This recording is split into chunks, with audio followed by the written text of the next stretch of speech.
While I was in high school, I did not have good grades. I was never a very good student. I just faked my way through it with a D and a C.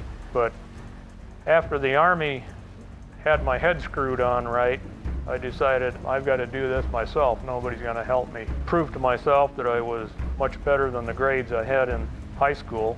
It's definitely a case of being a self-made man. You make yourself or you're going to fail. Toward the end of my college days, I was contacted by the Central Intelligence Agency. They took me on as soon as I graduated, and I stayed with them 30 years. I ended up being in Cairo 3 different times. The one time was for the Arab-Israeli War in 1973. Of course, that was a very interesting time because we had Israeli jets flying over and anti-aircraft missiles going up. We didn't know what was going to happen. The Egyptian officers actually walked up to an enlisted man and said, "Do you believe in Allah? Do you believe in the Quran?" And what is that enlisted man going to say? He's going to say, "Yes, sir." Then you walk in a straight line through this minefield. That's how they detected the minefield. They actually marched troops through them.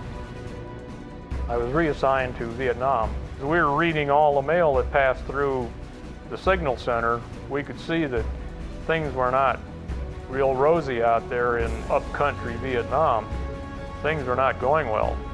I was told to get out. I managed to get a ticket on a charter flight of some kind. I got on the plane, and the only thing I had with me was my flak vest, because I knew that the locals were shooting at the airplanes that were leaving because they were mad because they weren't going to get out.